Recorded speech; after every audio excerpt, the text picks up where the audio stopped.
Prenez place, je vous en prie, et l'un et l'autre à mes côtés pour ouvrir cette table ronde avant de recueillir les propositions d'action, les actions déjà mises en place sur le terrain de la part des rapporteurs de la commission. Nous allons commencer à converser ensemble sur finalement ce que signifie bien manger. Mais cette question, avant que vous nous apportiez l'un et l'autre une réponse à celle-ci, cette question nous l'avons posée sur le fameux marché d'Espelette que je citais tout à l'heure. C'est là que celles et ceux qui le fréquentent ont tenu à apporter leur élément de réponse à cette question. Qu'est-ce que ça signifie bien manger? Regardez.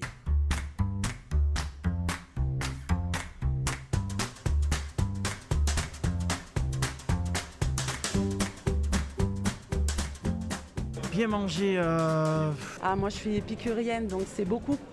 D'abord c'est le goût, c'est les saveurs, c'est la vie, c'est la santé aussi. Bien manger, c'est la qualité tout simplement de base. Je ne vois pas ce qu'on peut trouver d'autre. Sainement, simplement, sans additifs, sans faire attention à ce qu'on mange, c'est certain. Moi je cuisine beaucoup, alors donc les produits de la ferme. Alors donc les enfants sont sensibilisés déjà. Éduquer le travail des saisons, savoir vraiment quels produits on peut trouver de manière saisonnière, comprendre qu'on ne trouvera pas de tomates en hiver, qu'il ne faut pas chercher. C'est ça d'abord, c'est vraiment l'apprentissage de comment on pousse les choses, à quelle période on pousse les choses.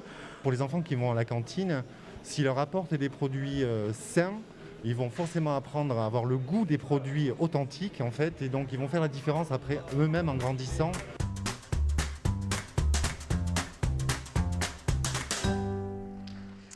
Docteur Jean-Michel Le Cerf, vous êtes nutritionniste, vous travaillez à l'Institut Pasteur à Lille. On vous pose souvent la question aussi simplement que ça. Qu'est-ce que c'est bien manger, docteur?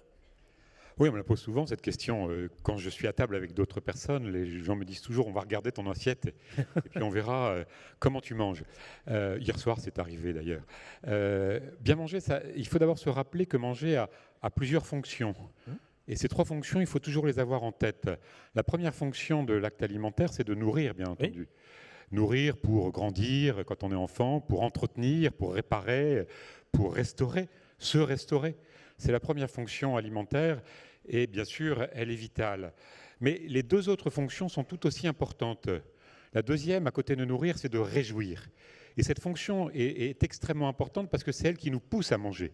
Et si le plaisir n'est pas présent, on ne va pas chercher à manger. Et donc le plaisir n'est pas quelque chose de facultatif, comme la cerise sur le gâteau, comme une option. Imaginez par exemple, on vous vend une voiture, on vous dit j'ai une voiture avec 3 roues et 4e roue en option. Non, non, c'est tout compris. Les 4 roues sont comprises, le plaisir est compris dans l'acte alimentaire. Et puis la troisième fonction, à côté de nourrir, réjouir, c'est de réunir.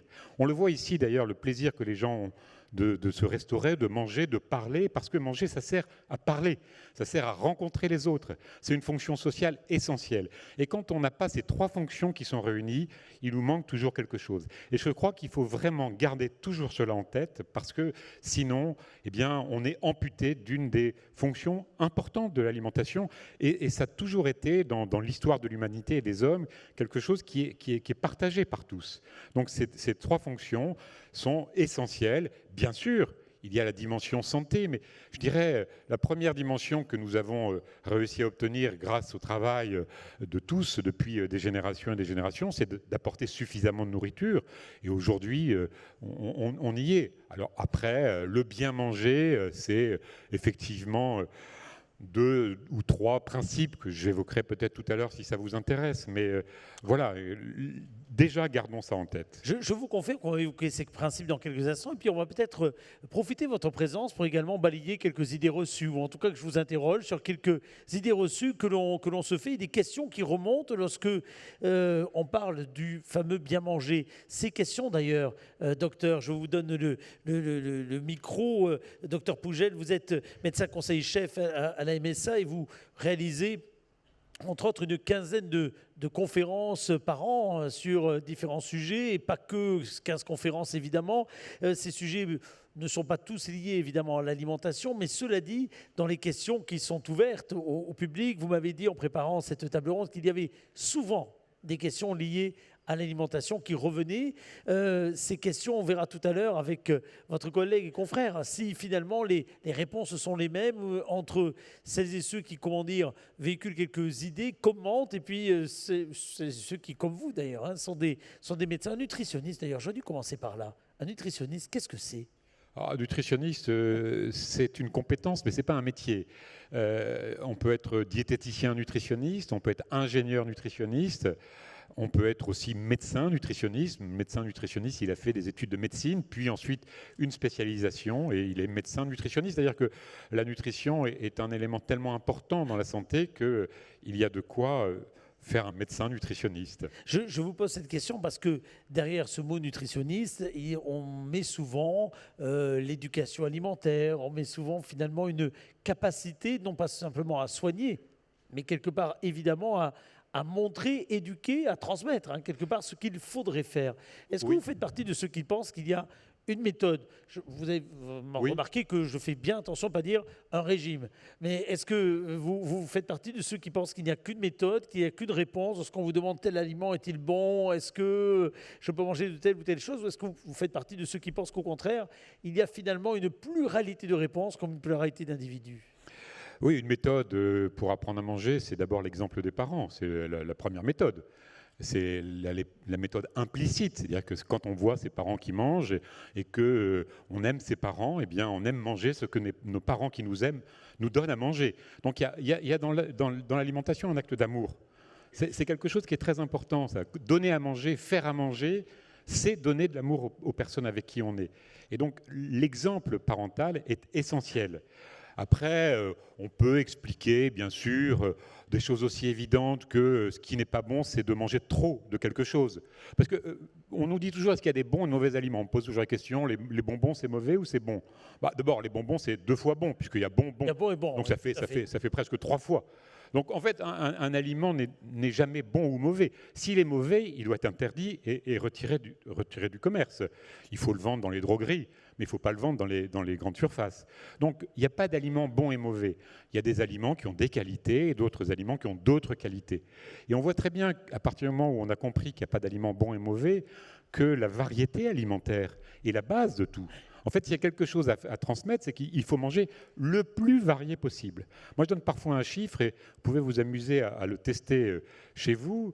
Si vous réussissez à manger 14 aliments différents par jour, vous n'êtes pas si mauvais que ça dans votre performance alimentaire. C'est un repère tout simple et calculé, vous y serez peut-être, mais il y a des gens qui sont très nettement en dessous. Donc la variété alimentaire, c'est vraiment le premier élément important. Ensuite, on nous dit parfois que certains aliments posent des problèmes. Pardon, j'interromps les 3 personnes qui sont en train de compter. Oui, je vois. Le nombre de petits fours qu'ils ont mangés tout à l'heure. 14, c'est bien. Différents, bien sûr. Différents. Et ce dessin, voilà, c'est très bien. On ne compte pas le persil, hein, c'est un peu léger quand même. Voilà, donc la variété alimentaire, c'est quelque chose qui est essentiel. Ensuite, il n'y a pas d'aliment parfait. Et donc, comme il n'y a pas d'aliment parfait, on doit forcément varier notre alimentation. Et puis, bien sûr, la qualité des aliments est importante. Mais, je veux dire, on l'a entendu à plusieurs reprises dans le petit témoignage, globalement, quand un aliment a des qualités gustatives qui sont bonnes, c'est quand même un élément de repère essentiel. Docteur, vous avez entendu des questions tout à l'heure. Est-ce qu'aujourd'hui, en France, alors je dis bien en France parce qu'évidemment, parler alimentation, vous parliez tout à l'heure de finalement la capacité que nous avions à avoir un nombre aujourd'hui d'aliments variés, etc. Mais évidemment, nous parlons au regard de là où nous nous trouvons. Aujourd'hui, la situation n'est pas la même partout dans le monde, mais cela dit, aujourd'hui en France, est-ce qu'on peut dire qu'il y a des problèmes de nutrition? Oui, bien sûr. D'abord, il faut rappeler une chose, c'est que notre alimentation aujourd'hui n'a jamais été si saine et si sûre. Il faut le répéter, le redire, parce qu'on a toujours un langage extrêmement négatif. Aux idées reçues qu'en ce moment, on mange plus mal qu'avant, qu'il y a de la malbouffe. Non, mais c'est tout à fait faux. On mange beaucoup mieux qu'avant. Si vous regardez ce qui se passait au début du XXe siècle, les gens mangeaient des pommes de terre, ils mangeaient du pain, et puis c'était à peu près tout. Et donc, on a aujourd'hui une diversité alimentaire qui est fantastique, et une sécurité alimentaire qui est fantastique. On est des enfants gâtés, il faut le reconnaître. Alors ensuite, on nous dit souvent les Français mangent mal. Je ne sais pas qui sont les Français, moi je ne connais pas les Français. Il y a des Français qui éventuellement, pour des raisons bien précises, qui sont pratiquement toujours liées à des conditions socio-économiques défavorables, n'ont pas la possibilité de manger correctement. En fait, le seul problème alimentaire principal aujourd'hui, outre les aspects d'éducation et de diversité dont on a déjà parlé, c'est le problème de la pauvreté. Et je pense qu'il faut qu'on arrête d'insister sur des points de détail qui sont absolument ridicules. Il y a vraiment un problème chez 10 millions de Français qui n'ont pas accès à une nourriture en quantité et en qualité parce qu'ils ont une pauvreté qui est insurmontable. On l'entendait tout à l'heure. Et si on croise d'ailleurs cette précarité, cette pauvreté, pour employer ces mots forts, avec également souvent le fait que ce sont des personnes isolées. Et vous rappeliez tout à l'heure qu'il y avait un côté social d'ailleurs, au fait de se nourrir ou autre. On amplifie encore davantage le phénomène. Bien sûr, bien sûr. La pauvreté est un élément important. L'isolement est aussi quelque chose de très important. Parfois, les deux sont associés. Autrement dit, si on veut vraiment être objectif sur les problèmes alimentaires aujourd'hui, ce sont d'abord et avant tout des problèmes sociaux, des problèmes économiques, avant d'être des problèmes de qualité ou de disponibilité de nos aliments. Mais là, il y a vraiment, effectivement, à travers le repas partagé, je pense aux personnes âgées, par exemple. Moi, je vois, j'ai ma mère qui a 91 ans. Quand on va manger chez elle, elle dévore. Quand elle est seule, c'est difficile. Et donc, manger avec une personne seule, c'est l'aider à manger. Alors, bien sûr, parfois, on en est tous un peu, j'allais dire, on est tous à la même enseigne. Quand on est en groupe et socialement et qu'il y a un banquet comme on aura ce soir, on va peut-être manger un petit peu plus que ce qu'il faut. Mais la régulation fait que normalement, si on est bien constitué, si on est attentif, peut-être on mangera un peu moins demain, c'est probable. Et donc ça, c'est une bonne régulation. Et moi, je le dis souvent, les petits excès font partie de l'équilibre alimentaire. À partir du moment où ils sont souples et adaptés, je dis, on est toujours en train de culpabiliser les gens. Je me trompe, vous n'avez pas quand même le discours du tout culpabilisant, à faire peur, etc., qu'on peut s'attendre, à tort peut-être. Un médecin nutritionniste en général a mauvaise presse. Moi, en général, quand on me regarde, on dit oui, mais toi, tu as de la chance. La question de tout à l'heure, votre travail, etc., votre spécialité, parce que très souvent, le nutritionniste, on se dit qu'il va nous faire peur. Oui, alors, c'est vrai que la nutrition n'a pas forcément bonne presse, et peut-être plus encore le métier de diététicien nutritionniste, parce que on a affaire à des gens qui ont des difficultés par rapport à leur corps, leur santé. Et ces a priori-là et ces difficultés psychologiques, etc., sont très fortes en plus. Donc, bien sûr, elles représentent, moi je me suis beaucoup occupé de personnes en surpoids pendant des années à l'hôpital, elles représentent les facteurs psychologiques, plus de 50% des difficultés, mais c'est quelque chose qui est normal. Mais en tout cas, il faut vraiment le prendre en compte, c'est vraiment essentiel. Je dis ça parce qu'il y a la façon de faire peur, en effet, avant de dire un grand repas, un grand banquet, ou tout ce que vous mangez au quotidien, etc., etc. Mais la peur, elle est souvent aussi dans les discours que l'on a par rapport aux additifs, par rapport à, par exemple, dans la charcuterie, l'usage des nitrites ou autre. La peur, c'est quelque chose que aujourd'hui, on ne peut pas exclure du langage ou du discours, parce qu'on l'entend, quand même, docteur. Oui, bien sûr, mais il y a des gens qui vivent de la peur. C'est-à-dire qu'il y a des gens qui sont là pour nous faire peur en permanence.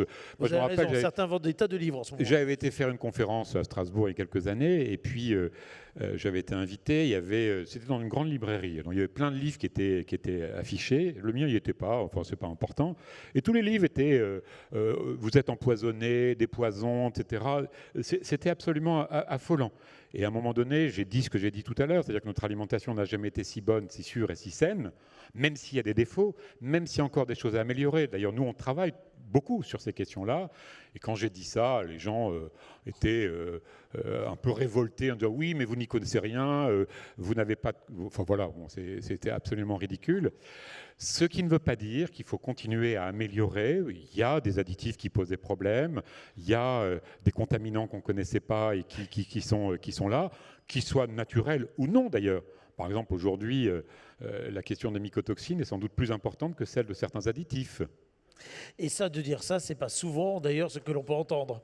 Ah ben oui, non mais vous savez, les gens ont souvent envie d'entendre ce qu'ils souhaitent qu'on leur dise. Il faut dire d'ailleurs aux gens ce qu'on peut manger ou pas, il faut essayer de prescrire des choses ou est-ce que quelque part il faut plutôt donner des pistes, éveiller autour de ces questions davantage que de dire précisément ça tu peux faire, ça tu peux pas faire. Bref, est-ce que une bonne l'alimentation remarque. alimentaire, est-ce qu'elle doit être négative ou positive? Vous savez, c'est comme la dictée à l'école finalement. Il y a deux façons de faire la dictée. Ouais. La dictée, plutôt, il n'y a qu'une façon, mais la façon de la corriger, elle diffère selon l'endroit où l'on se trouve. Je me rappelle, il y avait une personne qui me racontait l'histoire suivante. C'était une petite fille qui rentre de l'école, qui a 5 ou 6 ans, et puis qui dit à sa maman, tu sais, maman, je ne sais plus ce que c'était, les éclairs au chocolat, ça donne du ventre aux petites filles. La maîtresse l'a dit. Mais c'est une catastrophe. C'est absolument catastrophique. Cette personne, cet enfant, aura sans doute dans les années qui vont venir ce qu'on appelle l'orthorexie, c'est-à-dire en fait une difficulté à manger des aliments parce qu'elle sera angoissée. Et d'ailleurs, on sait très bien aujourd'hui dans la prescription de conseils alimentaires qu'on donne aux personnes qui sont en difficulté parce qu'ils ont un diabète, parce qu'ils ont des maladies lipidiques ou d'autres, que très souvent quand on leur dit exactement ce qu'elles doivent manger, on induit des troubles. Ça s'appelle la restriction cognitive, c'est un terme un peu savant que les médecins utilisent. C'est-à-dire qu'à partir du moment où vous rentrez dans un cadre, vous n'écoutez plus votre corps, parce que notre corps a des signaux. Il nous dit, tu as faim, il faut que tu manges. Tu n'as pas faim, il ne faut pas que tu manges. C'est très simple, c'est pas tellement compliqué. Alors évidemment, quand on sort ici à la pause, bon, on va prendre un petit truc parce que, bon, d'accord, on est là, on n'avait pas vraiment faim, mais on est content de grignoter parce que c'est un petit moment d'échange. Mais on voit très bien que, si vous voulez, la régulation de notre corps est bien faite. Et quand on essaie d'imposer des choses qui sont rigides à quelque chose qui est naturellement souple, je le disais tout à l'heure, notre alimentation doit être souple. Et à partir du moment où on donne des conseils qui sont trop imposés de l'extérieur, on va perturber cette régulation. Et c'est ce qui se passe très souvent. Vous dites ça au moment où, à côté de ça, on va mettre sur les étiquettes un Nutri-Score. Vous dites ça au moment où on va mettre sur des étiquettes des indications normalement faites pour aider les gens, non pas simplement, comme j'ai dit, à se dire simplement à partir de cette date, le produit est périmé, etc. etc. Non, pour se dire qu'est-ce qu'il y a de bien ou pas bien à manger et à consommer. Oui, j'étais interviewé ce matin par une journaliste sur le Nutri-Score, précisément, pour avoir un petit peu mon avis. Bon, alors, ouais, le Nutri-Score, il est difficile d'être totalement contre. Parce que les gens souhaitent avoir une information nutritionnelle. Bon, voilà, mettons. C'est vrai que quand vous lisez une étiquette, c'est difficile à comprendre. C'est très compliqué, voilà, exactement. 18 grammes de protéines, les gens ils se disent combien il m'en reste à manger encore aujourd'hui? 62. Bon, 62, c'est un peu compliqué. Donc, vous n'allez pas vous en sortir. Donc, ils ont inventé ce Nutri-Score, qui est une espèce de traduction simplifiée de quelque chose qui est très complexe. Bon, pourquoi pas? Simplifié dans le sens simplification ou simpliste? Plutôt simpliste d'ailleurs. Simpliste dans la mesure où ce qu'on peut reprocher au Nutri-Score, même si vous savez que la critique est le sport national français, donc il faut quand même qu'on soit un petit peu prudent.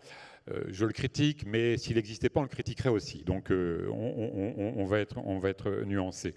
Mais grosso modo, ce qui arrive dans l'esprit des gens, c'est de se dire ah, il y a des aliments qui sont A. Ben, on va manger beaucoup d'aliments A, que des aliments A. Il y a des aliments qui sont E, il ne faut surtout pas y toucher, c'est très dangereux. Une rondelle de saucisson, c'est le poison. Et donc, qu'est-ce que ça induit, ça? Eh ben, ça induit en fait d'abord un trouble de l'identité des aliments, la perception, et de la relation à la nourriture. Parce que la relation à la nourriture, c'est très important. Est-ce que j'ai une relation apaisée avec la nourriture? Si j'ai une relation apaisée, je vais manger normalement des aliments qui sont plus riches. Je vais les manger avec plaisir en petite quantité, mais je ne mangerai pas que cela. Je vais manger aussi autre chose. Et le Nutri-Score, il a tendance à classer les choses en deux groupes. Et puis, peut-être aussi, l'idée un peu que je développe dans certaines occasions, c'est finalement, vous êtes un mangeur gourmand, ce qui est tout à fait normal. Tous les mangeurs sont gourmands, c'est normal. Et puis, vous mangez un aliment E. Et il y a votre voisin qui vous dit « Quoi? Tu manges un aliment E? Mais tu ne savais pas que c'était très mauvais. Tu devrais arrêter de manger un aliment E. » Donc déjà, vous êtes jugé sur l'aliment, mais vous êtes jugé aussi sur le comportement. Demain, on jugera les gens et non plus simplement les comportements. Les gens qui mangeront du E, on leur dira « Oh là là, mais vous commencez à coûter cher à la sécurité sociale. On va vous pénaliser. Donc vos prestations, etc., on va un peu les limiter. » Et je pense, si vous voulez, que il y a une perte de contrôle. L'alimentation doit rester un élément de liberté, mais bien sûr qu'on doit éduquer. Il est très important d'éduquer, c'est essentiel. Mais pas avec une éducation punitive, négative, en disant c'est pas bien, vous ne devez pas manger cet aliment. Mais qu'est-ce que ça fait? C'est que les gens, ils se replient, et puis peut-être, ils vont les manger en cachette, comme ça ils sont tranquilles.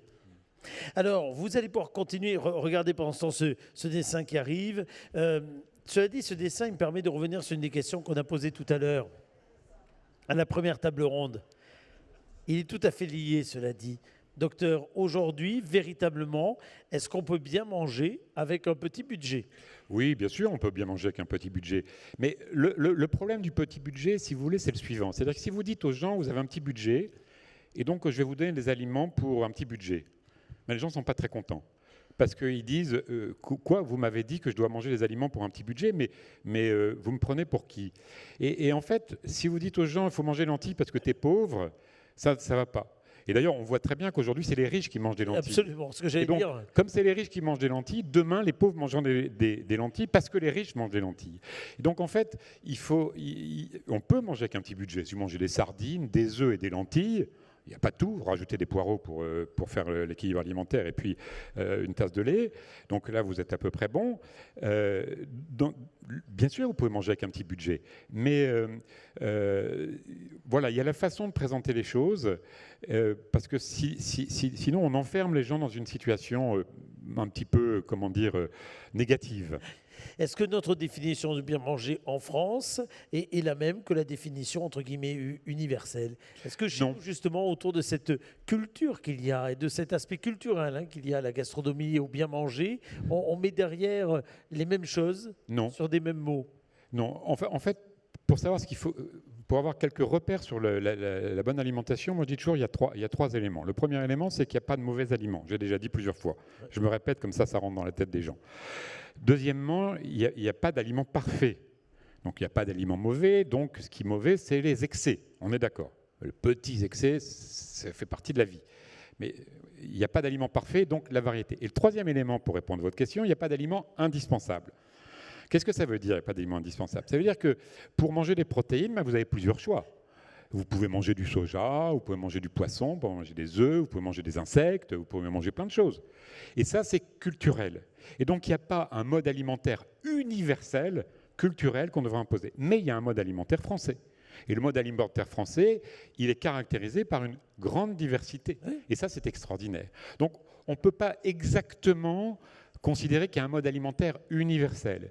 Par contre, les nutritionnistes disent à peu près toujours la même chose quand ils vont aller au niveau des nutriments. Mais on ne va pas parler de nutriments, ce n'est pas très rigolo, mais tout le monde sait que les besoins universels en protéines sont les mêmes pour tous les êtres humains à la taille et au poids près. C'est-à-dire quand vous êtes plus grand, vous mangez un peu plus.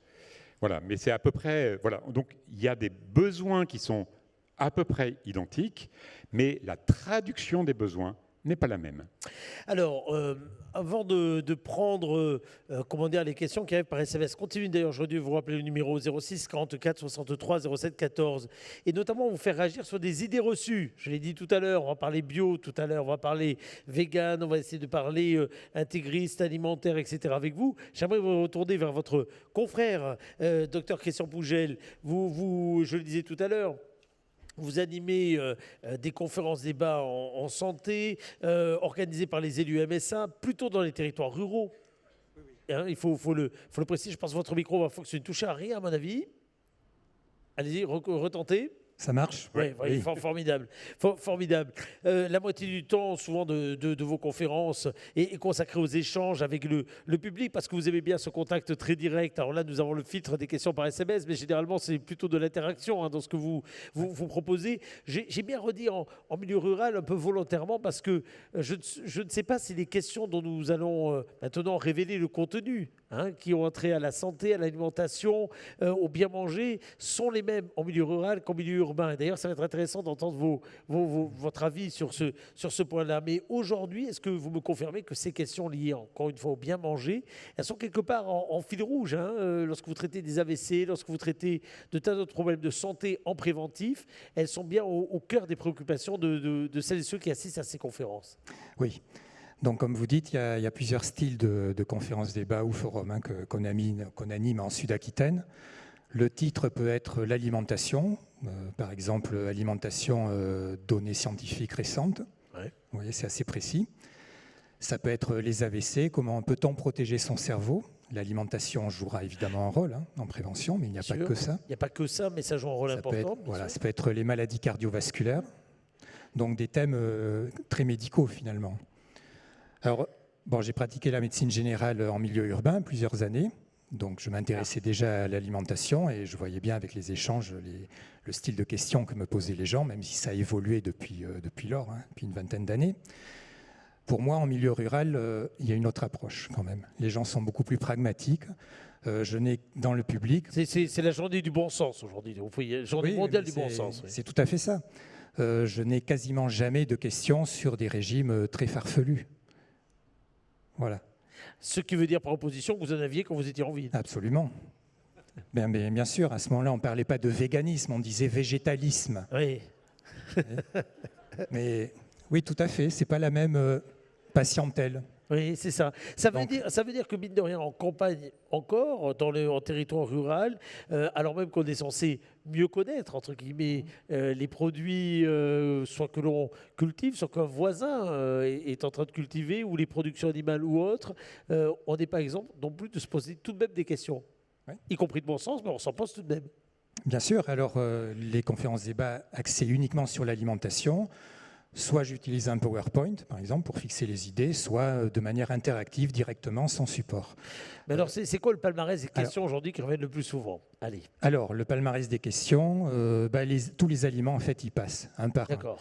Donc, un des buts de l'intervention est plutôt d'essayer de faire le tri et de faire comprendre que c'est l'alimentation globale qui est importante. Il n'y a pas d'aliments, comme ça a été dit tout à l'heure, d'aliments miracles ou d'aliments poison. Voilà, c'est un ensemble, la nutrition, forcément.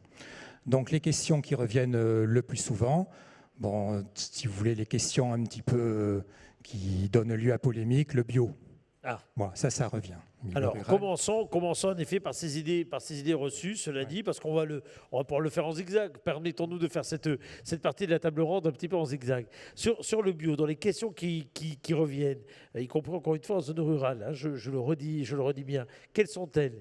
Est-ce que finalement le bio est synonyme de c'est meilleur pour la santé? C'est meilleur pour la santé. Voilà, est-ce que ça donne moins de cancer si on mange bio? Est-ce qu'on a moins d'accidents cardiovasculaires? Enfin, surtout de cancer. Docteur, question. Et on va jouer sur les éléments de réponse. Alors moi je ferai une réponse peut-être de Normand, mais il faut s'il y a des Normands qui ne soient pas blessés. Au contraire, généralement quand vous dites ça, ils applaudissent. Vous voyez, oui, ils sont contents. Il n'y en a pas. Allez-y, continuez. Ah pardon. En fait, quand on fait des études, nous on mène beaucoup d'études à l'Institut Pasteur de Lille, notre mission c'est la recherche, la science et l'éducation et la prévention. Et quand on fait des études, on observe que au plus les gens mangent de fruits et légumes, par exemple, au plus leur santé est bonne sur le plan de maladies cardiovasculaires ou de tas d'autres maladies, cancers ou autres. Quand on fait des études, on voit qu'au plus les gens consomment de produits laitiers frais ou de produits laitiers tout court, au moins ils ont de problèmes de santé sur les os, par exemple. C'est tout à fait établi. Quand on fait des études, on voit au plus les gens mangent du pain complet, des céréales complètes, au plus leur santé est bonne. Mais toutes ces études ont été faites avec des aliments issus de l'agriculture conventionnelle. Et donc, si l'agriculture conventionnelle était mauvaise, on le saurait. On le voit bien dans les études. Alors évidemment, il peut y avoir des petites différences, mais quand on fait des études maintenant sur le bio, moi j'ai rien contre le bio, mais le problème c'est de faire croire aux gens que l'alimentation issue de l'agriculture conventionnelle est mauvaise. L'alimentation bio n'est pas mauvaise, elle a quelques défauts, elle a quelques qualités. L'alimentation conventionnelle a aussi parfois des défauts, elle a aussi toutes les qualités que je viens d'indiquer. Et donc, le bio, si vous voulez, peut-être est intéressant dans le cadre d'une démarche environnementale, etc. Il y a des progrès à faire dans l'usage des phytosanitaires, mais nous, on a fait des études sur les teneurs en résidus dans les aliments conventionnels. Elles sont extrêmement faibles. Et donc, souvent, les gens, d'ailleurs, confondent, mais je sais qu'ici, vous ne le faites pas, mais confondent l'exposition directe et l'exposition par l'ingestion des contaminants. Ça n'a rien à voir. Et donc, il faut bien voir que les produits bio, sur le plan nutritionnel, ont pratiquement pas de différence. Pratiquement pas. C'est à la marge. Une petite différence est observée parfois sur le fait qu'il y a un petit peu plus de matière sèche dans les produits végétaux bio, parce qu'ils sont un petit peu à maturité, un petit peu moins forcés, entre guillemets, c'est un terme que j'aime pas beaucoup. Mais les autres différences sont extrêmement faibles. Maintenant, quand on fait des études sur la santé, il y a quelques études qui commencent à sortir sur cette question-là. On ne réussit pas à avoir de différence, sauf que les gens qui mangent bio, en tout cas dans les années précédentes, parce qu'aujourd'hui ça se diffuse un peu plus, avaient des styles de vie qui étaient également différents. Et ce Il y avait une globalité, il n'y avait pas que les aliments, évidemment. Par exemple, l'étude Nutrinet a montré que les mangeurs bio de cette étude française étaient beaucoup plus souvent végétariens. Et donc, de ce fait-là, il y a des différences, non pas au fait que ce soit bio, mais à des modes alimentaires différents. Donc, le bio, pourquoi pas, mais on peut bien se nourrir avec des aliments issus de l'agriculture conventionnelle. Docteur Pougel, ce sont les éléments de langage que vous utilisez également? Eh oui, voilà, c'est ça exactement. Puisque, en fait, c'est très difficile dans les études d'isoler ce qui revient à la part de certains aliments, le bio notamment, du style de vie. Voilà, on peut faire plus d'activité physique, moins fumer, moins boire d'alcool, etc. Et effectivement, il y aura moins de cancers, par exemple, dans ce groupe-là. Mais à quoi c'est dû? Ce sont des études d'observation qui ne donnent pas de relation de cause à effet. Voilà, c'est ça qu'il faut bien expliquer. Je donnerai un exemple qui n'est pas très connu, mais qui est intéressant. Il y a une étude qui a été faite par l'INSERM, qui est l'Institut de recherche français, sur la qualité des viandes bio et des viandes issues de l'agriculture conventionnelle, l'élevage conventionnel.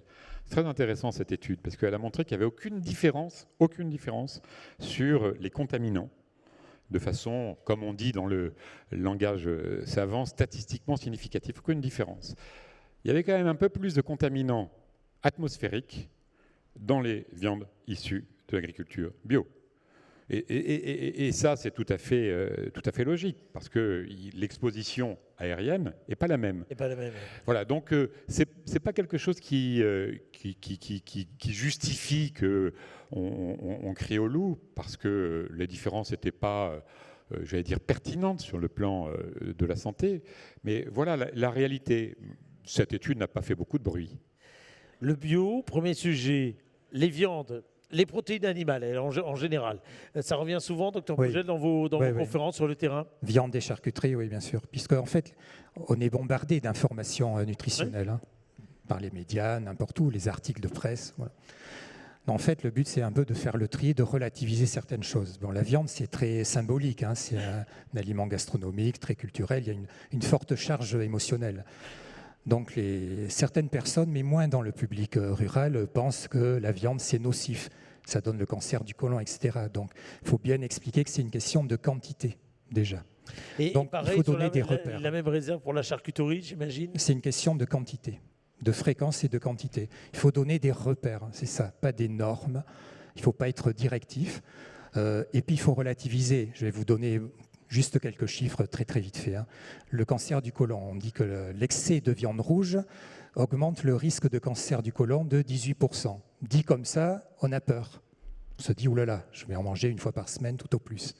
En réalité, le cancer du côlon, effectivement, c'est un tueur. 17 000 morts par an. Oui. Il y a un dépistage organisé qui est en place. Donc c'est une affaire de santé publique vraiment sérieuse. Mais c'est 2% de la population. 18% de 2%, pour simplifier, 0,4. En fait, individuellement, en mangeant beaucoup de viande rouge, en étant surconsommateur, ce qui n'est pas une bonne chose, vous passez de 2 à 2,4% de risque. Dit comme ça, c'est beaucoup moins anxiogène. Voyez ? Donc il faut bien comprendre que le risque épidémiologique sur une population n'est pas le risque individuel. Il faut dédramatiser la nutrition. Docteur, sur la viande, je reviens là-dessus, sur la viande, on voit bien une évolution très forte. Je ne parle pas, encore une fois, des extrêmes. On va y venir dans quelques minutes, mais sans parler des extrêmes. On voit une évolution très forte dans notre rapport avec il faut manger de la viande. On fait partie d'une génération où il fallait manger de la viande une fois par jour, ne serait-ce que pour grandir, ne serait-ce que pour supporter l'effort, etc., etc. Ce n'est pas le discours aujourd'hui, y compris d'ailleurs de ceux qui sont des producteurs et qui connaissent la qualité, évidemment, du produit qu'ils proposent et ne sont pas du tout à dire qu'il ne faut pas manger de viande, mais qui sont les premiers à dire qu'il y a peut-être à ne plus en manger tous les jours.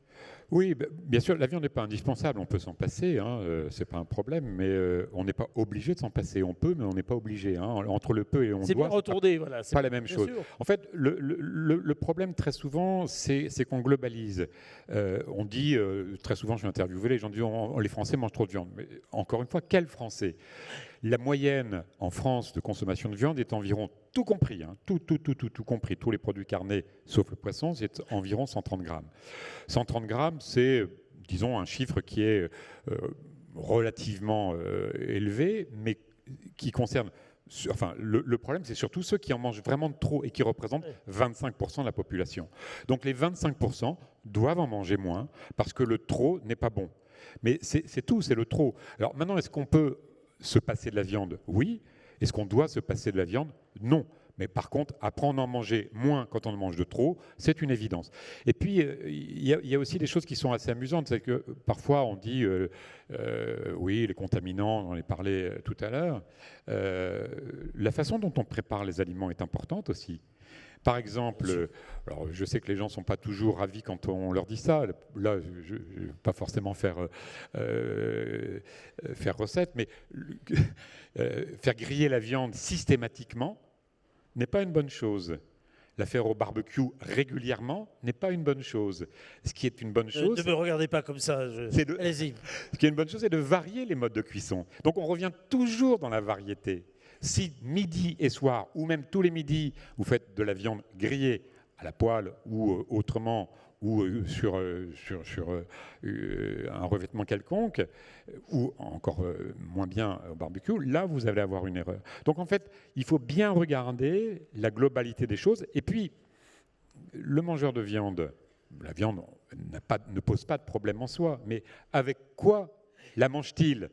Et donc, ça aussi, c'est très important. Si dans votre assiette, il y a de la viande, des légumes, et le reste du repas est complété par des fruits ou par un yaourt, vous avez une très bonne alimentation.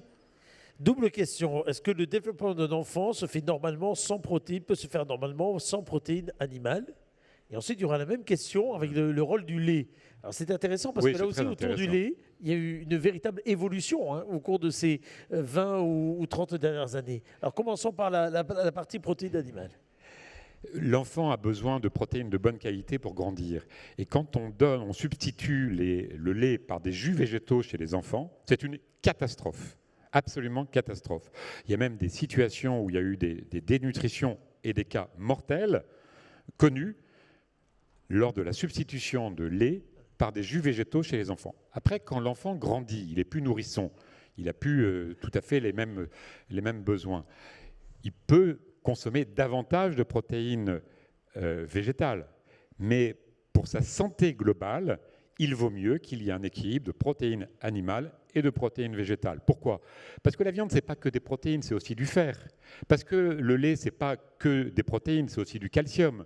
Et donc, la complexité des aliments est au service d'une bonne nutrition et d'une bonne santé. Et donc, considérer qu'il y a des aliments qu'il faut éliminer parce qu'on considère qu'il faut supprimer les produits animaux n'est pas une bonne chose. Alors quant au lait... alors voilà, sur le lait. Le lait, alors c'est une histoire à dormir debout parce qu'il y a vraiment un discours anti-lait qui est catastrophique parce qu'il est basé sur... je vais dire des faits que les gens répètent, ils répètent leur ignorance en réalité, ou ils répètent des espèces de mantras. Par exemple, on entend très souvent l'homme est le seul animal à consommer le lait d'une autre espèce à l'âge adulte. C'est quelque chose qui fait mouche à tous les coups. Mais en fait, c'est tout à fait ridicule. L'enfant est monovore jusqu'à 6 mois, c'est-à-dire qu'il va ne boire que le lait maternel, et ensuite, après 6 mois, il lui arrive quelque chose qui nous est tous arrivé, de devenir omnivore. Et dans l'omnivorisme, le lait fait partie de l'omnivorisme. Et maintenant, quand on fait des études vraiment poussées sur la place du lait dans l'alimentation, on voit très bien que les enfants et les adultes qui consomment normalement du lait, il n'y a pas d'excès à avoir, bien sûr. Quand je dis lait, c'est lait et produits laitiers, en général. Ils sont tous différents. Et là aussi, il faut la variété. Si vous mangez que du fromage, ça ne va pas. Voilà, tout à fait. Voilà. Eh bien, on voit de façon très nette qu'il y a un bénéfice santé à consommer normalement des produits laitiers. Je reviens vers vous, docteur Pouget. C'est ce type de questions véritablement que vous avez là. Et il y en a beaucoup. Alors d'ailleurs, vous avez beaucoup de questions sur cette journée nationale depuis le début de celle-ci, depuis l'ouverture de celle-ci. Mais ça correspond aux questions que vous avez, ou est-ce qu'elles sont parfois encore plus pointues, vos questions, les questions? Certaines sont plus pointues. Ça ne veut pas dire qu'elles sont à chaque fois pertinentes. Mais il faut quand même y répondre. Et il faut les replacer dans le contexte d'une nutrition globale, comme on disait tout à l'heure. Sur les produits laitiers, oui, il y a rarement des discours anti-lait dans le public agricole, évidemment. Certains sont des producteurs de fromage, vous imaginez bien qu'il n'y aura pas de discours anti-lait. Mais j'en ai eu des interruptions assez virulentes, militantes, qui sont vraiment dogmatiques, où le lait, c'est mauvais pour la santé, point, d'une manière générale. Bon, à ce moment-là... il faut essayer de garder son calme et puis petit à petit, on change de sujet. Mais que voulez-vous répondre à ça? L'éducation nutritionnelle, que peut-être parfois on a encore en mémoire, vous savez, le tableau, les lipides, les glucides, etc. Il y a même un petit côté très rébarbatif, parfois, à cet apprentissage-là. Elle peut aujourd'hui laisser place, encore une fois, une éducation alimentaire, alors on va dire, plus tournée vers le plaisir, plus tournée vers l'incitation, plus tournée vers l'envie, dans le bon sens du terme. Oui, ça vous choque qu'on dise ça? Non, c'est une très bonne question. Nous, pendant longtemps, on a fait de l'éducation nutritionnelle. On avait édité d'ailleurs un très gros ouvrage il y a un certain nombre d'années, je ne dirais pas combien, mais un très gros ouvrage sur l'éducation nutritionnelle qui était intéressant. Mais on a un petit peu changé notre fusil d'épaule et aujourd'hui, on pense qu'il faut faire une éducation alimentaire. C'est quoi la différence? La différence, c'est que quand vous faites de l'éducation nutritionnelle, de la mauvaise éducation nutritionnelle, en expliquant combien de glucides, lipides, protéines il faut manger, vous allez en fait créer une relation, j'allais dire, intellectuelle avec l'alimentation. Et cette relation intellectuelle, elle n'est pas forcément positive. Bien sûr, il est utile de connaître la physiologie du corps. Ça, c'est très utile. C'est très utile de savoir comment fonctionne le corps. On est tout à fait d'accord. Mais quand vous allez commencer à traduire ça en disant « il ne faut pas manger ça, il ne faut pas manger trop gras, il ne faut pas manger trop ceci, pas trop cela », il y a un slogan comme ça sur le bandeau télévision, je ne sais plus comment ça s'appelle, « moins gras, moins salé ». Oui, bon, salé, il est tellement petit que vous ne l'avez pas mémorisé. Oui, je n'ai pas retenu ce truc-là, ça m'est passé complètement au-dessus. Nous, on essaie de faire éducation alimentaire. C'est quoi l'éducation alimentaire? C'est créer une relation positive, apaisée avec la nourriture. Et comment est-ce qu'on fait? Eh bien, on commence, tout à l'heure vous l'avez montré, on commence par montrer les aliments, parler des aliments, découvrir les aliments. D'où est-ce qu'ils viennent? D'où ils viennent, comment ils sont produits, leur histoire, leur géographie. Jusqu'à la transformation. La transformation, beaucoup d'enfants, on le dit toujours aujourd'hui, ne savent pas d'où vient le lait, ils ne savent pas comment dessine-moi un poisson, vous connaissez cette histoire, et puis l'enfant qui dessine un carré, enfin bon voilà. Donc ils ne connaissent pas les aliments parce qu'il y a une rupture de transmission, premièrement, puis une rupture de relation, puisqu'on est presque tous urbains. Donc ça, c'est une première chose. Faire les courses avec les enfants, aller sur le marché, choisir, sentir, goûter, tester, ça c'est intéressant. Cuisiner avec les enfants, jardiner avec les enfants, ça c'est très intéressant. Nous, on a développé des actions comme celle-là avec des associations dans notre région, où l'association va dans les écoles, fait pousser des radis, fait pousser des tomates, etc., les salades. Les enfants sont ravis. On avait créé une association aussi sur le pain. On avait un boulanger qui avait monté sur son véhicule un four à pain. Il allait dans les écoles et puis il faisait faire du pain aux enfants avec de la farine, de l'eau. Enfin, vous connaissez les 4 ingrédients du pain, du levain et puis du sel. Et puis l'enfant faisait son pain, il revenait à la maison et puis disait « Maman, pourquoi tu fais plus de pain? Pourquoi tu n'achètes plus du pain? Et voilà. Donc cette relation avec la nourriture est vraiment très importante parce que quand vous avez la connaissance des aliments, eh bien, vous avez envie de les manger. Puis après, bien sûr, il y a l'exemple dont je parlais tout à l'heure, et puis le plaisir alimentaire. Parce que si on veut aller vers la variété alimentaire, qui est la clé, la variété, c'est la clé, c'est vraiment la chose la plus importante. Ben, comment faire pour faire manger aux enfants des aliments? Si vous leur dites ça, c'est pas bon, ça, c'est bon, probablement, vous allez un petit peu induire un biais relationnel. Si l'enfant est fâché avec les parents, il va bouder les aliments. Mais par contre, si vous l'aidez à goûter, découvrir la saveur des aliments, là, vous allez avoir quelque chose de positif. Docteur Pouget, je reviens vers vous et je reviens encore une fois à regarder ce dessin. Les alcooliques font attention à leur santé. Je t'ai jamais demandé de lait, oui. Elle est bien ça là aussi. Docteur Pougel, cela dit sur l'alcool, mais pas que, est-ce qu'il y a autour de la nourriture plus grasse, autour d'une nourriture parfois, enfin d'une surconsommation d'alcool ou autre, des traits forts qui par contre reviennent également dans les peurs, dans les interrogations que vous avez dans vos conférences? Il y a toujours des questions sur l'alcool et le vin dans les conférences débats, toujours. Tous ont entendu parler de manière plus ou moins floue ou précise, ça dépend, d'études montrant qu'il y avait une protection au niveau du cœur et des vaisseaux. Oui. Donc c'est assez marrant d'ailleurs, puisque souvent ils commencent, et le whisky, ça protège. Bon, ici on ne boit pas énormément de whisky, mais... C'était moi le cognac pour certains. Ouais. Je suppose que c'était une étude écossaise qui a marqué les esprits à l'époque. Mais... Rééquilibré par l'Armagnac, enfin allez-y, continuez. Peut-être. Donc après on parle du vin. Voilà, du vin rouge. Alors il est vrai que le vin a une composition tout à fait particulière avec des molécules qu'on appelle des polyphénols, etc., qui ont un effet bénéfique au moins in vitro, c'est-à-dire en laboratoire. Après, sur la paroi des vaisseaux, c'est tout à fait possible. Ce n'est pas formellement démontré, mais c'est tout à fait possible. En tout cas, beaucoup de cardiologues pensent qu'une consommation très modérée de vin au repas, il y a le mode de consommation qui est important, chez quelqu'un qui n'a pas de contre-indication médicale, qui n'a pas une hépatite, par exemple, active, c'est tout à fait entendable. Ça pourrait être bénéfique. Voilà. Le message à donner, en fait, c'est que les gens qui ne boivent pas d'alcool, qui n'en ont pas l'habitude, ne doivent pas s'y mettre. C'est pas une prescription, c'est pas une ordonnance. On n'est pas obligé de boire du vin. Voilà, on n'est pas obligé. Si on en boit un tout petit peu, qu'on l'apprécie, que c'est au repas, dans le cadre d'une alimentation globale riche en fruits et légumes, dite saine, là, pourquoi arrêter? Parmi les boissons, il y a des normes. Là, effectivement, pour le coup, il y a quelques normes à expliquer. Oui, non, mais je suis tout à fait d'accord avec ce que dit mon confrère. Parmi les boissons, il y en a une qui pose problème quand même, c'est les boissons sucrées. Ça, il faut vraiment insister là-dessus. C'est vraiment un problème assez important et au niveau international, c'est une évidence forte. S'il y a bien des aliments qui posent problème, c'est ceux-là. Alors, en quantité modérée et rare, il n'y a pas de problème, mais au-delà... Voilà. Bon, et alors je garde pour tout à l'heure plutôt quelques questions supplémentaires parce qu'on a les aliments transformés, ces viandes végétales en question. On a évidemment tout ce qui concerne les véganes, etc. On se les garde pour la deuxième série de questions parce que puisqu'on parle d'éducation, puisqu'on parle de la capacité à transmettre des bonnes pratiques, mais surtout également une bonne information et à véhiculer, comme vous le disiez tout à l'heure, finalement dès le plus jeune âge, mais pas que.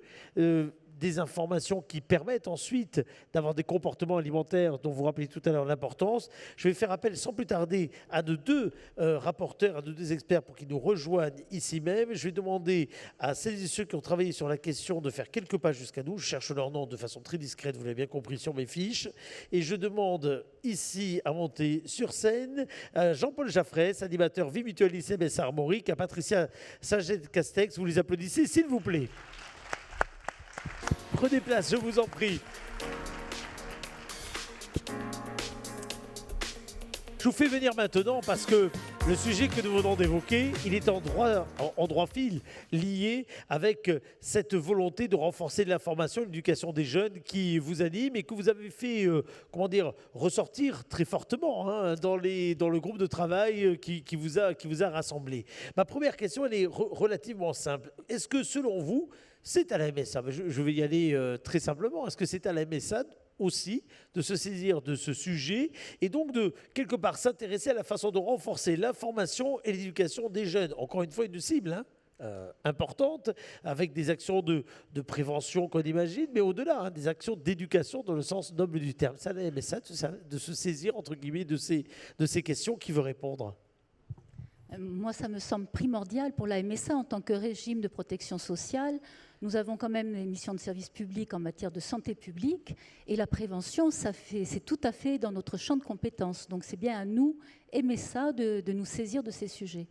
Vous avez, Jean-Paul, je crois, vous allez nous relater une action qui a été mise en place en local, une action du type de celle de la MSA Armorique, auprès d'enfants qui sont scolarisés en CM1, CM2. Je veux dire enfants, mais il n'y a pas que les enfants, je crois, dans votre action. Alors, je vais aussi surtout expliquer comment cette action s'est mise en place. Il y a quelques années, à la MSA d'Armorique, on avait donc le projet de créer une action de prévention santé axée sur l'alimentation. Partant du fait qu'en MSA, on a des cotisants, mais qui sont aussi bien souvent des producteurs avec une exigence en termes de qualité au niveau agricole. Tout à fait. Et parmi ces cotisants, nous avons des délégués MSA présents sur l'ensemble du territoire, donc à qui on a fait une proposition de participer à un groupe de travail pour créer donc une nouvelle action. On ne savait pas encore la cible, on ne savait pas à ce moment-là que c'était pour les enfants des classes de CM. Les élus ont travaillé, ont réfléchi donc par petits groupes de 10-15 personnes et ont donné des réflexions, des conclusions qui ont abouti à la construction de cette action donc qu'on a créée avec les médecins conseils notamment et des infirmières en prévention santé à partir des conclusions du groupe de travail, parmi lesquelles apparaissait le fait donc qu'il fallait s'adresser aux enfants et plus particulièrement aux élèves des classes de CM1, CM2. Puisque l'entrée en 6e est proche et que bien souvent, en 6e, les enfants ne vont plus dans une cantine traditionnelle, mais bien souvent, c'est un self-service. Donc, il semblait important pour les élus MSA de leur donner des bonnes règles de comportement alimentaire. Et alors, qu'est-ce qu'ils ont fait, ces élus? Ils ont pris contact avec des établissements pour mener l'action. Vous allez nous la décrire, cette action. Mais ce sont les élus qui ont pris ce contact-là? Alors, une fois que l'action a été construite, effectivement, donc, ce sont bien souvent les élus, puisque dans leur commune, ils sont souvent connus et reconnus.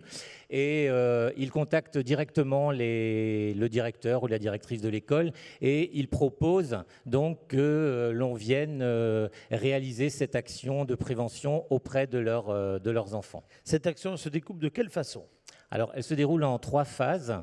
Ce sont donc 2 interventions dans une école, suivies d'une conférence un petit peu à ce qui a été évoqué tout à l'heure. C'est reproductible par ailleurs, enfin, le but d'en parler aujourd'hui, de le mettre au cœur du groupe de travail, mais au-delà de le diffuser largement, ça veut dire que ce type d'action, c'est reproductible, ça a eu d'ailleurs quel bénéfice? Tout à fait, c'est même à inciter effectivement à transposer dans d'autres établissements. On évalue l'action en fait à travers un petit questionnaire qu'on demande aux enfants de compléter 15 jours avant notre intervention. Et le même questionnaire est ensuite diffusé aux enfants. On met en avant 4 éléments qui nous semblaient essentiels, à savoir la connaissance de la pyramide alimentaire, la lecture d'étiquettes, la saisonnalité et puis l'importance aussi de l'activité physique, en tout cas le fait de bouger, puisque ça complète bien une action nutrition. Absolument. Patricia Sager-Castex, il faut développer, selon vous, encore plus des appels à projets d'éducation vers les ados, vers les jeunes adultes, mais aussi vers les jeunes parents. Parce que tout à l'heure, j'ai entendu le docteur nous dire à quel point l'image des parents était importante. Encore faut-il que ce que véhiculent les parents sur la façon de se nourrir, soit véritablement un exemple dans le sens noble du terme. C'est important pour vous de développer des appels à projets dans ce sens? Bien sûr, c'est important. Et puis, éduquer au bien manger, on doit apprendre à tout âge. Donc, plus on démarre jeune, et mieux c'est. Il n'y a qu'à voir d'ailleurs dans l'assistance à quel point on est très attentif à tout ce qu'on nous dit. Et pourtant, sauf vous, nous ne sommes pas tout jeunes. N'est-ce pas? Mais la prévention santé, en passant par l'alimentation, c'est primordial. Moi, je constate presque tous les jours les effets sur les seniors. On parle de nutrition, de dénutrition, et il est important de bien manger, c'est certain. Les appels à projets, l'AMSA, alors le groupe de travail s'est interrogé, en fait, parce qu'il nous semblait primordial de mettre en avant ces événements des repas, de l'alimentation, Oui. de bien choisir la nourriture, enfin voilà, tout ce qui tournait autour de l'alimentation et du bien manger. Et comment éduquer? Donc on s'est dit, il faut créer quelque chose qui mette en valeur cela, et pourquoi ne pas créer un appel à projet? Or, la MSA sait faire. La MSA a déjà tout un panel d'appels à projets. Donc, pour commencer, l'appel à projet jeune. La preuve en est, c'est que le premier prix cette année 2021 de cet appel à projet jeune, c'est un groupe de jeunes, donc ça s'adresse, l'appel à projet jeune, ça s'adresse à des jeunes de 13 à 22 ans. Et donc le premier prix, ce sont des jeunes de 18 à 22 ans qui ont décidé en Savoie, à Saint-Ours exactement, de planter et de créer un conservatoire, donc de façon à planter un verger, mais le cultiver de façon durable avec des variétés locales, et pas seulement cela. Donc c'est sur un terrain communal. Ils ont l'intention de mettre des tableaux, des panneaux pédagogiques de façon à expliquer la population. De partager finalement. De partager. De partager. Et le partage, il va plus loin parce que, bien sûr, ils vont planter ce verger. Donc, mais ils ont l'intention, aux premières récoltes, de partager les fruits en créant des tartes, des tartes aux pommes et autres. Et on a trouvé vraiment que c'était très, très intéressant. Donc ça, c'est pour les appels à projets jeunes. À projets jeunes, voilà. Et donc, la preuve en est que les jeunes peuvent se saisir de ces outils pour promouvoir tout ce qui tourne autour de l'alimentation. Est-ce qu'il y a d'autres appels à projets que vous avez identifiés? On l'a vu toujours tout à dans l'heure. ce lien-là. Voilà, on l'a vu tout à l'heure. L'appel à projet ruralité. Oui, il y avait les comptoirs fraternels. Voilà, avec les comptoirs fraternels qui ont été évoqués tout à l'heure. Donc, des ateliers d'insertion toujours en lien avec l'alimentation pour promouvoir sur les territoires une alimentation. Et puis le dernier appel à projet, qui est le coup de pouce prévention. Et donc là, c'est important, ça s'adresse à tous les acteurs qui sont en lien avec la prévention et l'éducation socio-sanitaire. C'est un appel à projet qui va permettre un accompagnement sur la conduite, sur la méthodologie des projets, qui va permettre également d'avoir une évaluation de ces actions, donc des actions qui soient innovantes et qui soient pertinentes au service des populations rurales. Et ces appels à projets vont être valorisés par la MSA avec un soutien financier, mais pas que, donc tout le soutien méthodologique. Donc, méthodologique, voilà, ce qui est très important aussi, oui, tout à fait, outre la partie financière. Là, c'est tout nouveau. Donc là, ça c'est nouveau. Il faut déposer une fiche d'intention de candidature avant le 31 décembre, donc j'insiste bien sur la date, puisque c'est dans pas longtemps. Et puis les dépôts de candidature au 15 avril 2022. Donc coup de pouce prévention.msa.fr. Le message est passé, est très clair. Le but, le bénéfice quelque part de l'ensemble de ces appels à projets que vous citiez et quelque part de cette dynamique, c'est quoi? C'est de faire émerger des tas de projets quelque part assez innovants, parce que je sens bien ce que vous venez de dire, qu'il y a des choses, oui, qui sont assez surprenantes, mais dans le bon sens du terme. Tout à l'heure, l'exemple que vous donniez de ces jeunes qui décident de faire ce verger, etc. Ouais, il faut aller chercher l'idée. Alors, il ne faut pas oublier que la MSA s'appuie avant tout sur ses élus. Oui. Sylviane Pralu, tout à l'heure, a redonné le chiffre important. Et donc, à travers tout ce réseau d'élus, on est en capacité d'observer sur les territoires quels sont les besoins. Et donc, la MSA s'est outillée de ces appels à projets, mais c'est avant tout pour répondre aux besoins, pour trouver une réponse pertinente. Donc, on a un panel d'outils à la disposition des élus, à la disposition des délégués, à nous, en tant qu'élus, d'en faire la promotion, d'aller expliquer auprès des acteurs de territoire, auprès des élus locaux, voilà, quelle est la capacité que nous avons à accompagner et à répondre à ces besoins.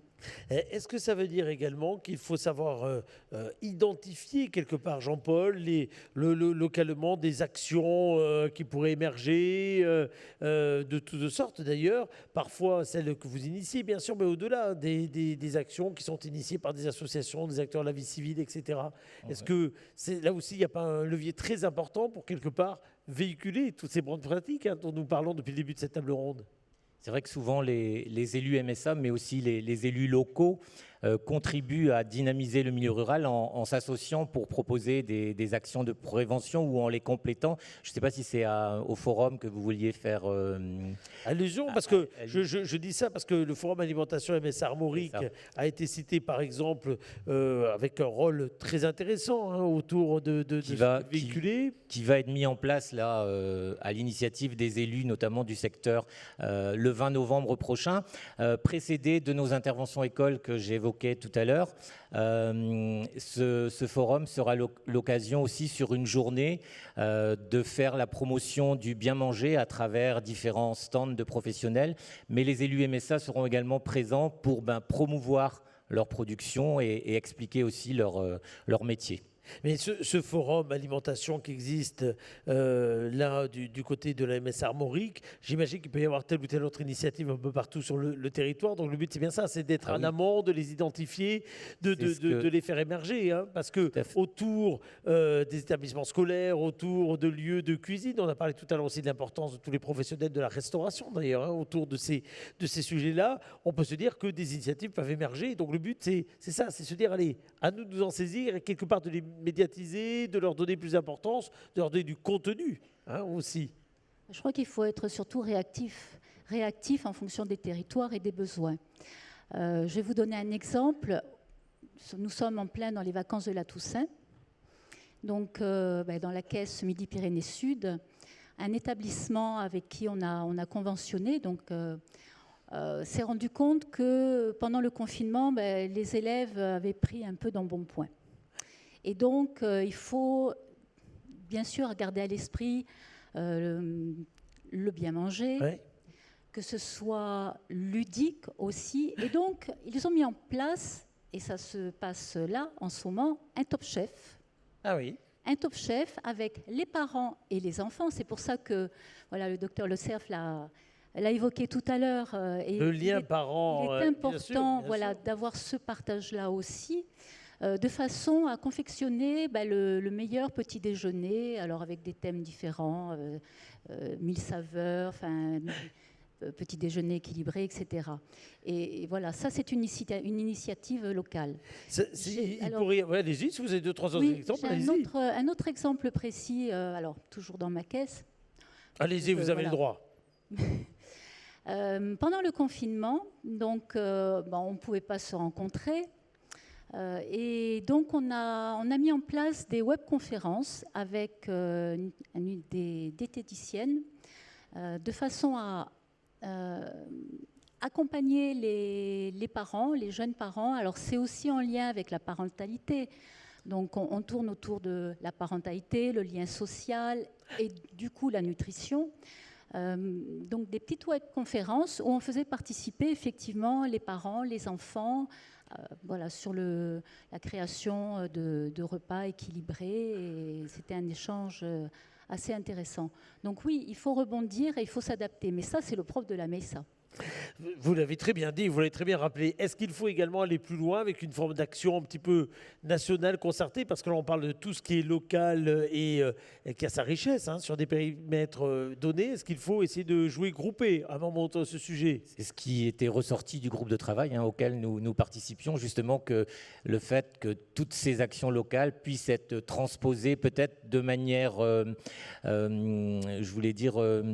globale et surtout au même moment dans toutes les caisses pour que c'est un effet en termes d'efficacité. Et alors, ce moment, ça serait lequel? Est-ce que le groupe de travail a identifié ou a proposé un moment? Je crois que c'est la semaine du goût. La semaine du goût qui avait été voilà. évoqué pour justement mutualiser et faire une action commune à toutes les caisses, une action d'envergure. L'appel est lancé.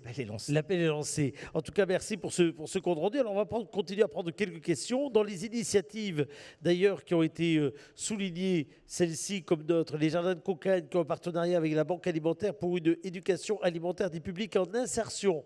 Et on précise, ce genre d'initiative, évidemment, est à valoriser. Il pourrait y en avoir d'autres, j'imagine, qui pourraient se manifester, puisque c'est bien ça l'intérêt, c'est là encore, hein, d'être acteur. Il y a le côté, évidemment, on fait de la prévention, mais en plus, on est acteur pour mobiliser autour de ce sujet, parce qu'on est convaincu, hein, si je vous entends bien, que là, on peut intervenir, encore une fois, être facilitateur, je crois que c'était dit dans la table ronde précédente, facilitateur de tas d'initiatives, peut-être coordonner les choses, et là, on retrouve l'intérêt de votre maillage territorial, c'est ça, hein? C'est bien ça, et puis il ne faut pas travailler, faut pas avoir une approche en silo, par thème. La MSA est en capacité effectivement d'avoir une vision globale et surtout est un acteur principal sur les territoires.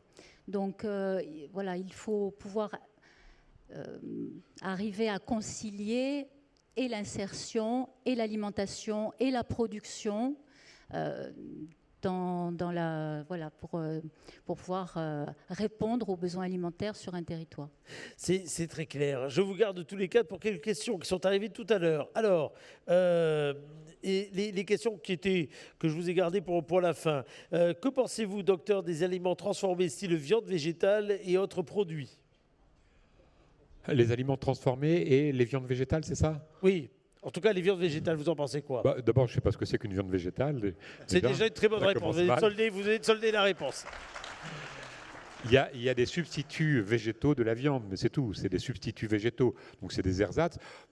C'est bien d'introduire. J'ai vu une autre journaliste ce matin aussi sur cette question-là. C'est marrant, tout le monde se rend compte. Il y a effectivement besoin d'avoir un équilibre protéines végétales, protéines animales dans notre alimentation. Bon, c'est tout à fait bien pour l'équilibre alimentaire. C'est pas équivalent. C'est juste quelque chose qui peut apporter des protéines aussi, mais c'est pas équivalent. Donc, dans les protéines, dans les substituts végétaux, il n'y a pas le fer, il n'y a pas le zinc, il n'y a pas tout. C'est pas exactement la même chose. Les introduire dans notre alimentation, pourquoi pas? Ça fait partie de la diversité. Nous, on a toujours prétendu, enfin, on a toujours voulu dire que introduire des menus végétarien, le mot était un petit peu choquant il y a 30 ans quand j'ai fait mon premier livre qui s'appelait Manger autrement. C'est une bonne chose. Par contre, devenir végétarien n'est pas nécessaire pour être en bonne santé. Mais on peut manger des repas végétariens, c'est très bien. Vous voyez, et donc ces substituts, pourquoi pas? Il y a une autre irruption d'un autre type de viande qui va apparaître. Là, je suis membre de l'Académie d'agriculture de France et on va faire un colloque sur la viande cellulaire. Catastrophe. Ben voilà, j'aime bien votre simplicité, oui. Catastrophe. Ah oui, non, mais vraiment. Et bon, voilà, je ne sais pas comment ça va s'appeler d'ailleurs. Ça sera la culture de cellules musculaires. C'est très stimulant. Je vous invite chez moi samedi soir pour un petit repas avec des cultures de viande cellulaire. Ça vous dit ça? Ah mais culture de cellules musculaires. C'est intéressant. Véritablement, c'est très intéressant. Oui. Très, très intéressant. Je suis pris samedi. Ah oui. je suis pris samedi. Je suis désolé, mais vous n'allez rien manquer. Je sens bien, je sens bien. Alors, cela dit, je suis pris samedi parce que j'ai mes petits-neveux à garder, si vous voulez tout savoir, pour ce week-end. Pourquoi je fais la transition avec mes petits-neveux? Là, tout le monde se dit, mais pourquoi ils parlent de ça? Ça n'a aucun intérêt. Parce que j'aimerais qu'on parle de la boîte de jeu qu'il y a juste devant, qui concerne toute la famille. Oui, alors nous, on s'amuse en travaillant. Parce que par contre, je veux bien que vous me prêtiez la boîte de jeu pour ce week-end. Oui. Enfin, de venir manger chez vous, ça, voilà. De quoi s'agit-il? À l'Institut Pasteur de Lille, on a la capacité Yul, si tu l'as, parfait. À faire de la recherche, à faire de la prévention, mais aussi à s'amuser en travaillant. Et donc, on s'est dit depuis de nombreuses années, le premier jeu Nutrissimo est sorti en 1994. C'était l'année de la famille. Je ne sais pas si vous vous en rappelez. Non, c'est pas grave. Donc, ça fait 27 ans. Et après, on a eu deux autres Nutrissimo qui sont sortis et un quatrième qui va sortir bientôt. Celui-là, c'est la 2e édition du Nutrissimo Junior. Il y a un Nutrissimo Senior qui est en cours de fabrication et qui est destiné plutôt, alors c'est pas pour vous, rassurez-vous, c'est plutôt pour animer dans les EHPAD. Mais on n'y est pas encore. Je vous en remercie. Voilà. Non, mais le but du jeu, c'est en fait de découvrir l'alimentation. Un de mes enfants avait donné un sous-titre à ce jeu Nutrissimo. On l'avait appelé « Voyage au centre de l'alimentation » par référence à « Voyage au centre de la Terre » de Jules Verne. Voyage au centre de l'alimentation. Le but, c'est de jouer avec les aliments à travers un jeu de quiz. Enfin, il y a 600 ou 900 questions-réponses, je ne sais plus très bien, où on parle des aliments, d'où ils viennent, comment ils sont faits, quelle est leur histoire, comment on les fabrique, comment on les cuisine, comment on les aime, etc. Un peu aussi de connaissances alimentaires et diététiques, pourquoi pas. Et dans Nutrissimo, il y a une chose qui est intéressante qui va vous plaire, c'est qu'il y a des questions sur l'alimentation, mais il y a aussi des questions qui permettent de gagner des points quand on fait de l'activité physique.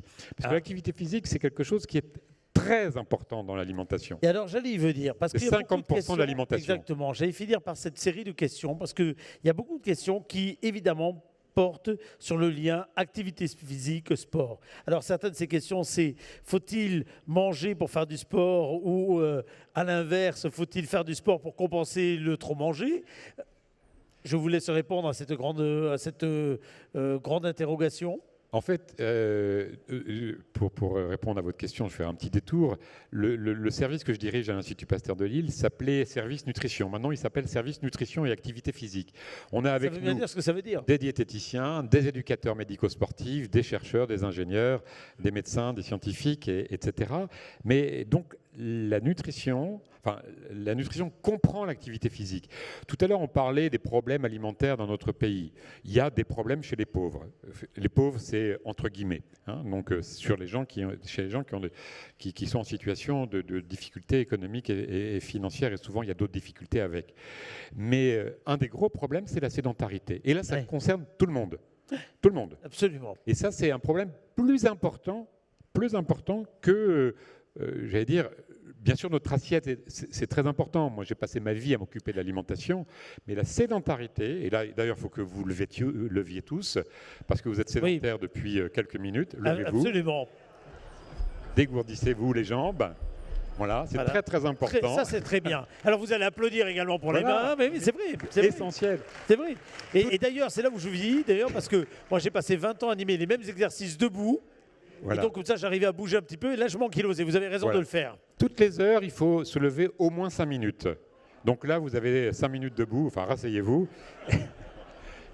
Mais c'est vraiment un problème essentiel. Et nous, on s'est rendu compte, si vous voulez, dans nos activités, qu'on ne pouvait plus s'occuper de l'alimentation sans s'occuper de tout ce qui est autour de l'alimentation. Et beaucoup de problèmes alimentaires viennent du déficit du sommeil, viennent du problème des écrans, viennent de la sédentarité, viennent des facteurs liés au stress, viennent de facteurs sociaux et psychologiques dont j'ai déjà parlé tout à l'heure. Et si on ne prend pas en compte ces autres aspects, si on se focalise que sur l'assiette, on a loupé à peu près la moitié de la cible en matière de prévention. C'est vraiment essentiel d'envisager les choses ainsi. Donc dans Nutrissimo Junior, eh bien, il y a toute une série de petites occasions pour se dégourdir les jambes. Voilà. Regardez bien ce petit dessin. Vous habitez où, docteur? Non, mais allez, j'ai pas besoin de savoir. Saint-Guin-en-Mélantois, ça vous dit? C'est un tout petit village au sud de Lille. Très bien. En face des champs. Simplement, 2 autres questions très rapides, réponses et questions très rapides. Les protéines d'insectes. Oui, si ça vous plaît, pourquoi pas. Moi, ça me ravit pas trop. Bon, les hommes ont toujours consommé des hommes ont toujours consommé des insectes. C'est pas choquant de manger des insectes. Il y a des gens qui mangent des sauterelles, nous on mange des huîtres, d'autres mangent des escargots. Voilà, mais ça ne fait pas partie de notre culture. Probablement, ça va prendre une place croissante. Peut-être en nutrition animale et peut-être de façon un petit peu anecdotique pour l'instant dans notre pays. Et enfin, dans les questions légères, après j'en aurai une très sérieuse à vous poser, enfin légère en tout cas, dans les questions qui arrivent comme cela très simplement, les aliments ultra transformés, on en parle de plus en plus. Oui. Là par contre, il y a un vrai sujet. Oui, c'est un vrai sujet. Il y a beaucoup de vrais sujets en nutrition. Celui-là est un vrai sujet. En fait, il met l'accent sur le fait qu'il n'y a pas que la composition nutritionnelle brute. il y a aussi la façon dont les aliments sont fabriqués. Et le chercheur qui a mis ça au point, qui est un chercheur brésilien, où il y a vraiment des gros problèmes de nutrition au Brésil, beaucoup plus que chez nous, c'est comme au Mexique, a classé les aliments en 4 catégories. La dernière, c'est les ultra transformés, des aliments qui en fait sont un peu dénaturés par la transformation, sont constitués d'assemblages de nutriments, bref, sont un peu éloignés d'une transformation naturelle. Et en fait, ça nous incite à aller vers, d'une part, l'acte culinaire. Cuisiner, c'est très important. Je vois qu'il y a beaucoup de gens qui cuisinent, c'est bien. Et puis, vers des aliments simples. Et parmi les aliments simples, eh bien, il y a ceux que l'on connaît, les fruits, les légumes, la viande, les œufs, le lait, le fromage. Voilà des aliments simples qui doivent faire partie de notre alimentation et qui s'opposent aux ultra-transformés qui ont pris une place trop importante dans l'alimentation moderne. Est-ce qu'il y a un sujet aujourd'hui préoccupant en France au sujet de l'obésité des jeunes?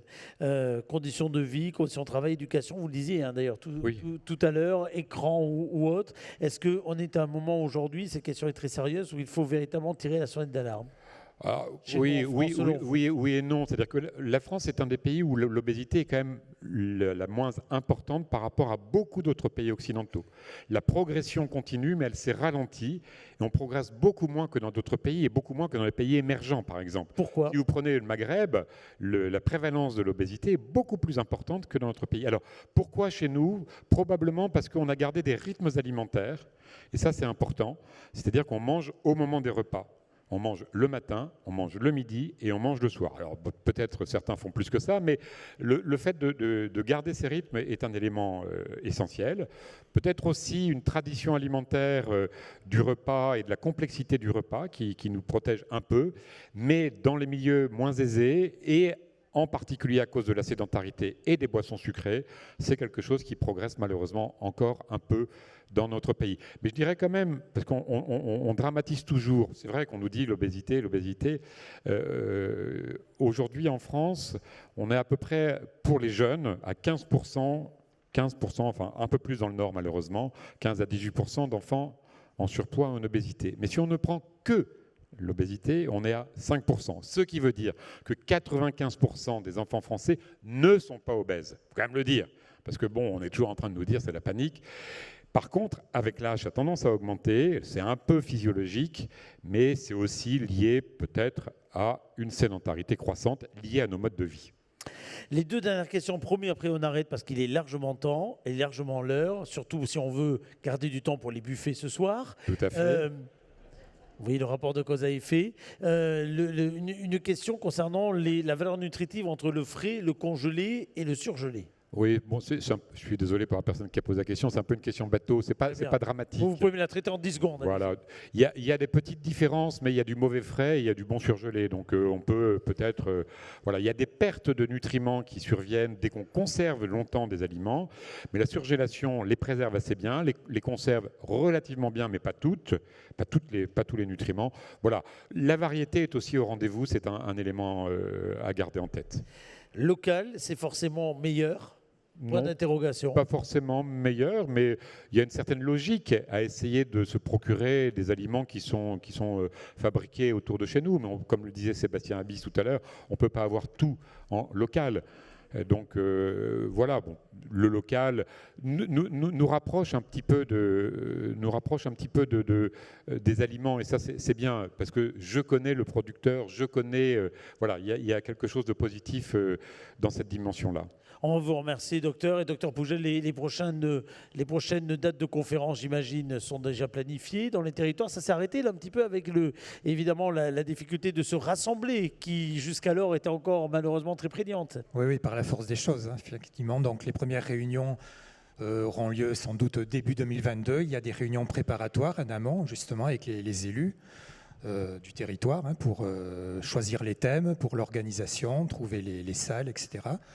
Donc ça va redémarrer. Il y a une première réunion préparatoire fin novembre. Donc, merci en tout cas à tous d'avoir, au travers de votre témoignage, de vos idées, de vos actions proposées et de ces appels, montrer à quel point informer à l'équipe nutritionnelle, à la préparation des aliments, à la saisonnalité des aliments, bref, éduquer autour de ces questions était à la fois important et puis était une volonté très forte que vous avez au sein de la MSA. Et on a bien compris, docteur, au travers de vos propos, qu'on pouvait le faire avec un côté, comment dire, déculpabilisant.